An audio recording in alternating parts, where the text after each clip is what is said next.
Hi అండి. చూడండి మా ఆయన ఇది మష్రూమ్ తీసుకొచ్చారు రాత్రి. ఫ్రిడ్జ్లో పెట్టాను, కొంచెం కలర్ మారాయి. దీన్ని కర్రీ చేసుకుందాం.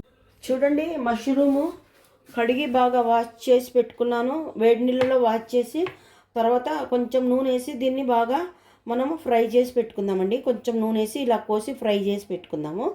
ఓకేనండి, నేను తర్వాత చూపిస్తాను ఏమేమి కావాలో అనేసి. అండి, దీనికి కావాల్సిన పదార్థాలు చూపిస్తాను. ఇది వచ్చేసి క్యాష్యూ, బ్లాక్ పేపర్ అంటే మిరియాలు, తర్వాత వచ్చి జీలకర్ర, ఇది వచ్చి లవంగాలండి. ఒక 3 లవంగాలు తీసుకున్నాను, ఒక చిన్న పట్ట తీసుకున్నాను. తర్వాత వచ్చి ఇది ఉల్లిపాయలు, అల్లము, తెల్లగడ్డ, పచ్చిమిర్చి అండి, ఒక 2 పచ్చిమిర్చి, తర్వాత కరివేపాకు, తర్వాత వచ్చి కొబ్బరి అండి, కొబ్బరి, టమాటాలు ఇవన్నీ వేసి ఫ్రై చేద్దామండి. ఫ్రై చేసి మసాలా చేసి చూపిస్తాను. అందులోకి మళ్ళీ వచ్చి ఇది కాశ్మీరీ చిల్లీ పౌడర్ అండి, మళ్ళీ ఇది వచ్చి ధనియా పౌడరు, ఇది వచ్చి పసుపు కావాలండి. తర్వాత ఇది వచ్చి నార్మల్ చిల్లీ పౌడరు. ఇవన్నీ వేసి ఈ 4 వేసి ఈ పొడులు వేసి ఫ్రై చేసి చూపిస్తానండి నేను. సరేనండి. చూడండి, 100 సన్ఫ్లవర్ ఆయిల్ వేసానండి.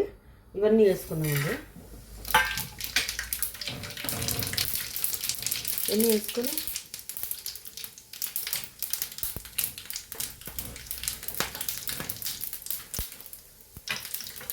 తర్వాత ఇవన్నీ వేద్దామండి.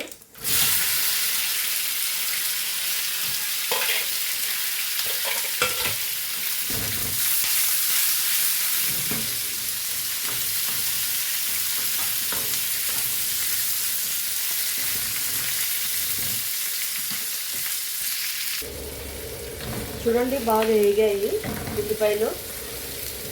బాగా వేగిన తర్వాత మసాలా వేద్దామండి. మసాలా మొత్తం అన్నీ చెప్పాను కదా, అన్నీ వేసేసి కలుపుకుందామండి. కొంచెం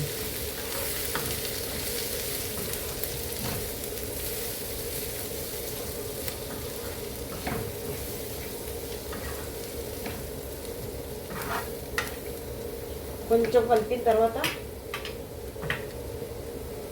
కొబ్బరి వేద్దామండి.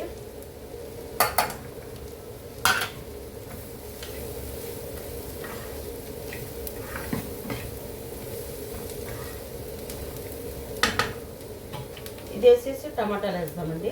టమాటాలు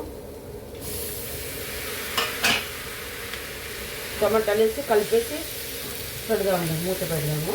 ఇవి బాగా మగ్గాలండి. ఇవి చూద్దామండి.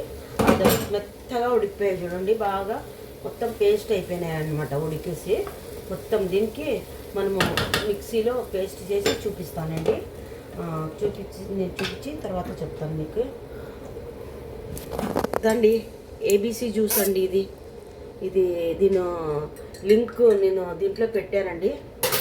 మన ఛానల్లో పోయి చూడండి, ఏబీసీ జ్యూస్ ఎలా చేయాలనేది పెద్ద వీడియో పెట్టాను. ఇది తాగండి, హెల్త్కి మంచిది, చాలా బెనిఫిట్ ఉంటాయి దీంట్లో.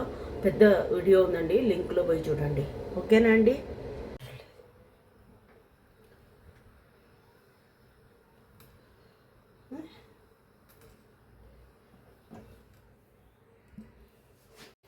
వేసానండి, వేసి ఇది పెడదాం ఇక్కడ.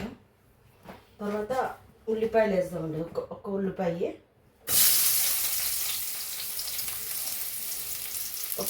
అండి.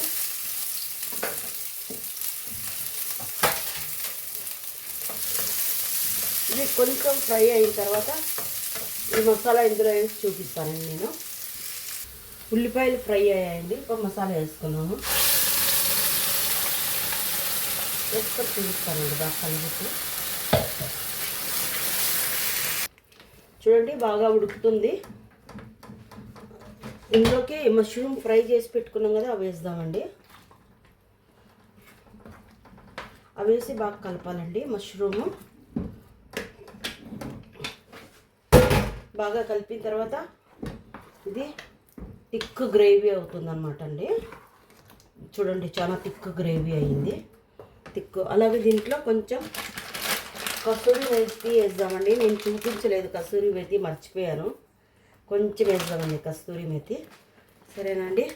ఇది కొంచెం బాగా ఉడికిన తర్వాత నేను చూపిస్తానండి. కొంచెం బాగా ఉడకాలి ఇది.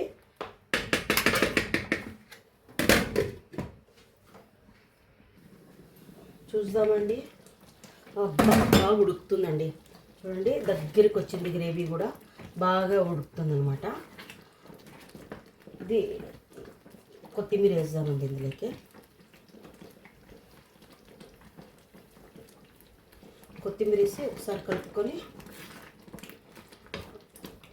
మూత పెడదామండి. ఒక్క నిమిషం అయిన తర్వాత నేను చూపిస్తానండి దాన్ని. చూడండి, ఫైనల్గా డిష్ ఇలాగ అయిందండి. చూడండి ఎంత బాగుందో. దీన్ని ట్రై చేయండి, టేస్ట్ చేయండి. చాలా బాగుంటుంది, చాలా రుచిగా ఉంటుంది. దీన్ని తర్వాత వచ్చి ఇది చపాతీ, పరోటా దేంట్లోకైనా కానీ తినొచ్చండి. పరోటా చపాతీలకైతే బాగుంటుంది, కానీ కేరళ వాళ్ళు అప్పంతో కూడా తింటారు, ఇంకా బాగుంటుందండి. ఓకేనండి, ట్రై చేయండి. ఏమైనా డౌట్ ఉంటే అడగండి, చెప్తాను.